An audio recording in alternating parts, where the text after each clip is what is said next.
Tai ką, sveikinuosi iš saulėtos aiskriuklės. Labas dienas, labdien. Labą dieną visiems. Tai čia su Ingusu pasėdėjom prie dokumentų, pabaigėm sutvarkyti reglamentus, tai dabar norime truputėlį papasakot apie naująjį sezoną, kas laukia kroso taurėj. Tai turbūt pirmas dalykas, kas šiemet bus, tai važiuosime pagal Latvių taisyklės. Truputėlį mes ten pasikoregavom tik taškų skaičiavimą. Tai taisyklės yra tokios, kad pasibaigus registracijai bus burtų traukimai ir sportininkas gaus, tiesiog jau bus skelbimų lentoje iškabinta informacija, kad visų 3 kvalifikacijų važiavimus jisai žinos, iš kur startuot. Tai reiškia, jeigu pirman važiavime jisai startuos iš pirmos eilės, tai antran važiavime jis gali startuoti iš antros arba iš trečios, o trečian važiavime irgi vėl tai gausis, kad visus 3 važiavimus, kvalifikacijas sportininkas startuos iš skirtingos starto rikiuotės. Tai, sakykime, silpnas dalyvis turės galimybę startuoti vieną kartą pirmas, o stiprus dalyvis gaus tokią, kad jisai stovės gale ir turės visus aplenkt, kad surinkt mažiau taškų finaliniam važiavimui. Ingus dabar papasakos latviškai, kaip, pagal taisyklės, bet Latviam turbūt tai yra jau viskas labai paprasta. Расскажи, как будет проходить, что по-латвийскому. Mēs ar Sauļījusi šodien sēdējām vairākas stundas un mēģinājām izveidot nolikumu. Tas mums laikam noteikti sanāca. Principā mēs esam gatavi šai sezonai. Būs vairāki posmi, kas būs redzami Kupišku mājaslapā. Viss būs redzams, izlasāms. Nolikums ir izveidots. Principā nolikums strādās caurmērā tāds pats kā Latvijas čempionātam. Būs izloze starta kārta. Nebūs vairāk kā kādreiz bija laika kontrola. Būs izloze, kā jau visiem ir ierasts. Šo tad нужно. Taip, nebebus chronometruojamų važiavimų, viskas lems burtai ir esmė tame, kad kiekvienas dalyvis turės galimybę sustartuoti iš skirtingų 3. Aišku, keisisi starto tvarka, dabar bus 3 pirmoji eilėj, antroji 3, trečioji 3.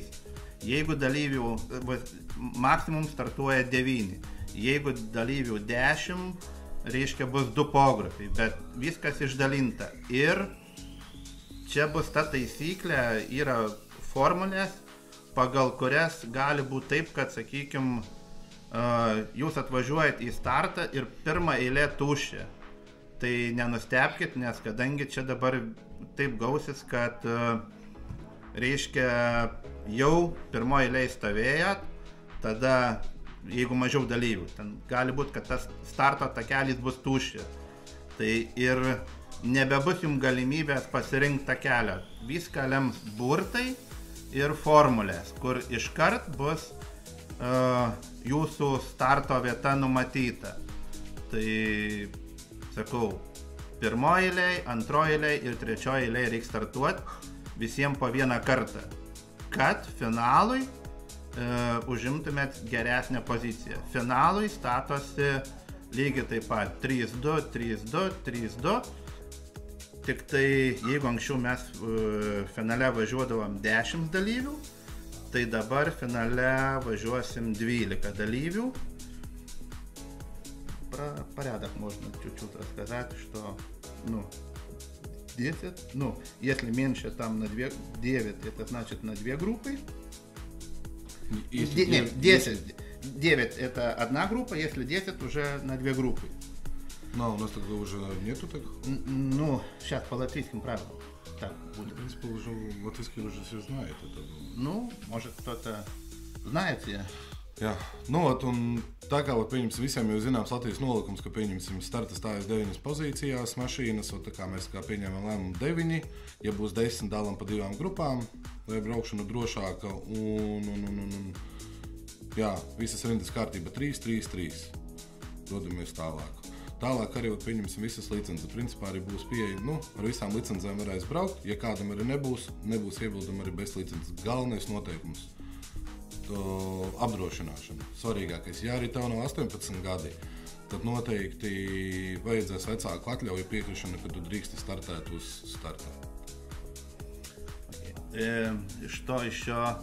Значит, на кросс-таурей galima bus važiuoti visiems. Sportininkas gali ir neturėti licenzijos, bet bus reikalingas draudimas. Kas turės licenzijas C, B ar D, ar latvišką folkreisą, ar latvišką čempionatą, viskas tvarkoje, bet tiesiog yra suteikta galimybė sportininkams sudalyvauti neturintiems licenzijos. Bet bus griežtai tikrinama, ar sportininkas turi draudimą nuo nelaimių. Tai pasigalvokit, kas neturit, tikrai pasidarykit draudimą, nes be draudimą neleisim startuoti. Ir draudimą, polisą turėsit administraciniai komisijai parodyti. Страховка, что лицензия не нужна, но страховка. Я уже сказал, да. Я могу сказать еще за регистрацию, что нужно Reis-admin reģistrācija būs. Visa reģistrācija notiks iepriekš publicēta, jau būs noteikti Kupišku automotosporta lapā, Reis-adminā, iepriekšējā reģistrācija. 4 dienas pirms gongas reģistrācija beigsies. Viss arī, protams, būs redzams nolikumos un visā pārējā. Reģistrācija, что еще нужно? Vienu žodžiu, visą informaciją mes paskelbsim Kupiškio automotosportas Facebooko puslapyje ir dokumentai bus įkelti, bet registracija į varžybas vyks per reisadmin.eu platformą, kaip ir vyko. Tai tik tai dabar bus taip, kad likus 4 paroms, galima sakyti, 4 paroms iki varžybų registracija bus uždaroma ir jeigu anksčiau ten mes tik tai biškį imdavo didesnį startinį mokestį, tai dabar registruojantis iš anksto 80 eurų, varžybų dieną 150 eurų. Mini bagiukam kaip svečių klasiai bus 50 eurų, bet jeigu sugalvos varžybų dieną 90 eurų. Tai prašom sportininkus pasinaudoti galimybę užsiregistruoti iš anksto. Netgi mums yra paprasčiau ir lengviau, jeigu jūs ir, sakykime, mašinas tvarkotės ir nespėjote iki varžybų susitvarkyti, nesvarbu.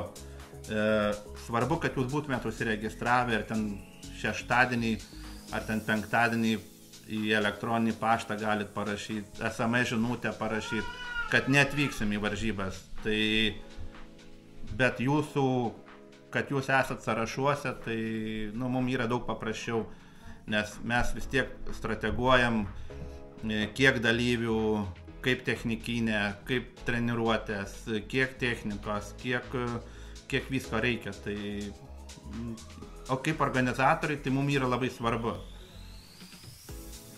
Что они регистрировались.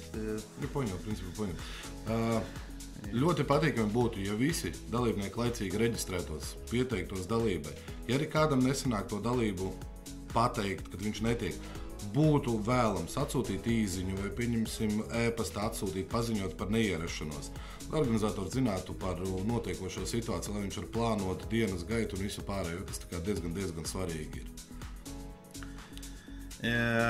Toliau taškų skaičiavime bus, reiškia, už visas 3 kvalifikacijas irgi gausit taškus. Po finalinių važiavimų gausite pilnus taškus, jeigu klasėje bus 10 dalyvių.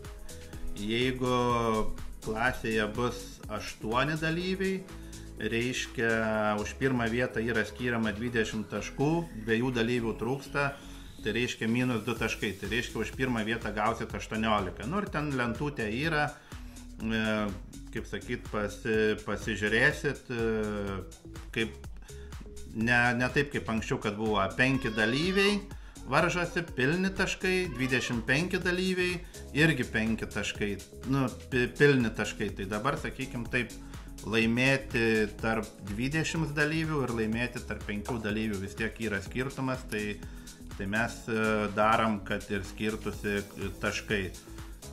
Komandiniai taškai irgi bus skaičiuojami, tai tik tai komandos turės dalyvius, komandos sąrašą pateikti pirmose varžybose, papildyti bus galima, bet likus 2 etapams iki paskutinio etapo, komandos sudėties pildyti nebegalima. Ну, что очки полные получает, если в классе есть 10. И, ну, потом минус. Да. Pa klasēm par punktu skaitu. Svarīgākais tas, lai starta būtu 10 dalībnieki, kas veido pilnu punktu skaitu. Tiklīdz katru reizi kāda dalībnieks mazāk, tad arī punkti iet mīnusojas nost. Ну, За 2 очки было. Да, 2 очка, если... Да, если ja ir 8 dalībnieki, tad mīnus 4 punkti nost no kopējā daudzuma un sadalās pa sportistiem. Tas ir viena lieta, otra lieta. За первое место получаешь 20 очков, но не хватает 2, значит, получишь 18. Ну и там по табличке, там как получится. Nu, ot, ja tu esi pirmajā vietā, tu saņem 20 punktus. Ja gadījumā kāda dalībnieka mazāk nav, tad saņem 18 un tā arī pa tabulu visiem pārējiem mīnusojas kopējais punktu skaits nost. Nu, lai būtu maksimāli godīgi, lai nav tā, ka vienā gonkā tikai ir viens atbrauc un viņš dabūna savas visas pilnās acis. Un viņš principā uz gonku vairs tālāk var nebraukt, bet tā, lai varētu cīnīties līdz pēdējai dienai katrs dalībnieks pa punktu skaitu. Что еще нужно было? Очки. Насчет startinius numerius dabar.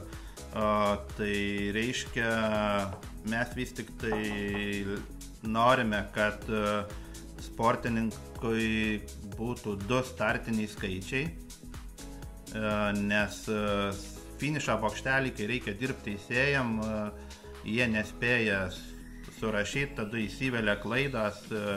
Tarp kitko, nuo šių metų Latvijos čempionate irgi bus tik tai 2 skaičiai. Jeigu, sakykime, jūs atvažiuojat pas jūs 3 skaičiai, reiškia 1 skaičių turėsit užklijuoti. Mes irgi eisim link to. Reglamente yra schema aprašyta, kokie skaičiai, koks dydis. Tai labai norim to dalyko, kad ir baltas fonas, juodi skaičiai vis tik tai galimi ir kaip pas mus Lietuvoje ant galinių šoninių stiklų geltona spalva. Tai va, bet tie, kurie jau tikrai važiuos kroso tauriai, tai baltas fonas, juodi skaičiai, kad teisėjam būtų lengva dirbti. Nu, startovi numera. Par numuriem uz mašīnas. Nu, principā, mums autē īsti nekas nemainās. Uz sānu uz durvīm ir lielā bilde, balts fons ar melnu ciparu, 2 cipari. Vairāk, tā kā arī Lietuvā vairs nebūs 3 ciparu numurzīmes, būs tikai 2 ciparu numurzīmes un 2 logos pakaļā un aizmugurā un sānos vārds uzvārds ar valsts karogzīmi. Principā, nekāda nemainīgā situācija. Vienkārši Lietuvā ir bišķi mainījušies noteikumi uz šo visu pozīciju. Što еще? Dar turbūt pastebėjimas, šiais metais dauguma varžybų vyks šeštadieniais. Tai tikimėms ir dalyvių skaičiaus didelio, tai penktadienį po darbų atvažiuoti į varžybas, pasiruošti, įsikurti. Technikinė bus vykdoma dalyvių parke.